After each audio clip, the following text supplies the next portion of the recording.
Grabe. Tignan nyo to. Ito ay nangyari noong December 20. Ayan yung date, no? December 20. Ganito na ba talaga ang bansa natin? Mismong pulis ang tinambangan, ang binaril dito.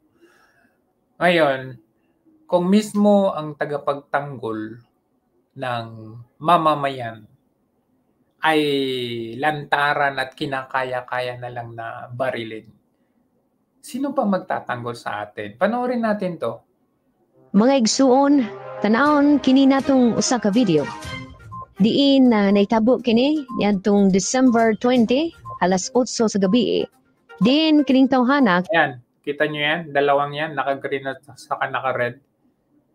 Kini nakita, kanang nagsuot og green. Ayan, nasa likod nyo yung baril. Doon na siya plano nga pamusilon ang pulis nga nangaon sa restaurant. Oh, grabe oh. O tanawa. Dalawa, armalite pa ata yung, tignan nga natin, armalite pa ata yung isa. Natin. Kanang nagsuot og green, doon na siya plano nga pamusilon ang pulis nga nangaon sa restaurant. Oh, ito, 45. O tanawa. Ito oh, parang carbine. Oh, mahaba. Grabe daw ka armas ang gidamong igsuon. Left and right. No? Tatlo sila. Hawa-house mo na to ha? O kini o. Doon siya, kauban sa iyang duha ka backup. Kining tawana, long hair ang buhok. Long hair. No? Oh, namusilo. Oh, dalawang baril oh, magkabilaan yung hawak niya. Nako. Grabe ang iyang gibuhat. Dayon dagan mga igsuon. Doy kaya matong mga kapulisan nga nangaon. Apan? Ayan sila oh. 1, 2, 3, 4, 5. Tatlong babae, dalawang lalaki. Kining video ha, kini mao ni sila ang gipamusil mga igsuon no. Mayo gani kay abtik kaning naing babae, hinaadri sa kilid, paglingi niya sa iyang kauban. Nakabantay siya nga naay tao nga padung na musil. Yan na oh. Kaya sila oh. Ingon siya og dapa, ay dapa po sila. So mayo gani mga igsuon kay abtik no. Wala ta kay bawo doon na bay naigo niya na mga igsuon apan tanawa. Dili na matabang ang kapanahonan karon mga igsuon, just imagine. Mga alagad ng batas. Alagad ng batas. Gipamusil ni aning mga tawhana kining mga kinsa man yung mga tawhana. Parang wala tanawa. Oh. Pa dul-duol siya niya na. Oh. 2037, that's 8 o'clock. Grabe no. Iyang gipamusil lang mga pulis. Nawa. So mga igsuon, kung nahimo na niya sa pagkano, kung nahimo na niya sa mga pulis sa pagka sa dili pulis. So amping mo kanunay mga igsuon. O ayaw mo kupensa karong mga panahon na. Kini ang inyong igsuong pulis. Kanunay ang magpainundam sa inyo ha. O amping kanunay.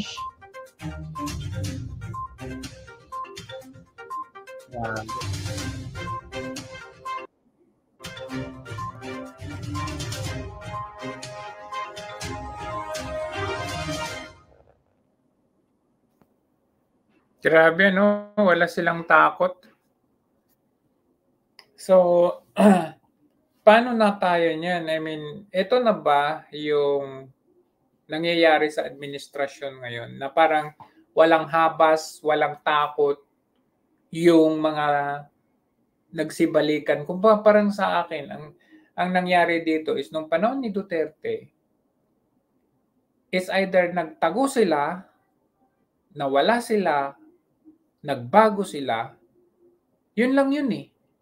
Tapos ngayon, dahil nakita nila na wala naman pakialam yung ano dyan eh.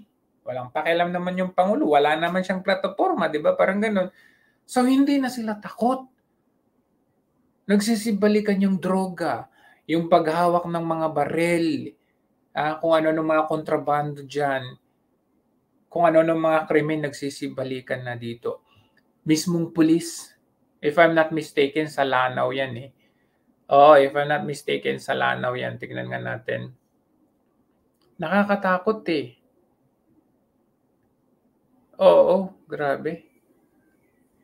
Kung nangyayari ito ngayon at sa pulis pa man din nangyari, paano pa kaya sa common tao? Ayan o, ito. Sabi dito, sana yan? Balik ba sa restaurant? Saan ba to? Hindi ata sinabi kung saan. Pero parang sa Lanao to eh. Grabe. Anyways, mahirap na yung kailangan nating mag-ingat ngayon dahil walang programa ang ating gobyerno. Kung meron man programa para sa bulsa. Kasi kung tutuusin, kung may programa ang gobyerno, dapat ito sinasabi, alam mo yung strong na pronouncement mo sa taong bayan, malaking epekto yan. Just like when FPRRD na ginagawa nyo noon, kinakausap niya, binabalaan niya yung mga yan. Kung hindi, mananagot kayo. Kaya nga natatakot sila noon eh. Noon, ang mga takot noon, yung mga kawatan. Takot silang lumabas, ayan, nagbago na sila. Kumbaga, sila yung hindi mo na makikita sa lansangan. Hindi mo na makikita sa kanto noong panahon ni Duterte. Ngayon, ang mga takot, yung mga ordinaryong mamamayan na ang natatakot. Ang makikita mo na ngayon ulit sa kanto, nagsipagbalikan na ulit sa kanto, yung mga kawatan. That's very alarming, sa totoo lang. Mismong pulis alagad ng batas nangyayari. Kung nangyari yan sa alagad ng batas, paano pa kaya tayo? Sino nang magdedepensa sa atin?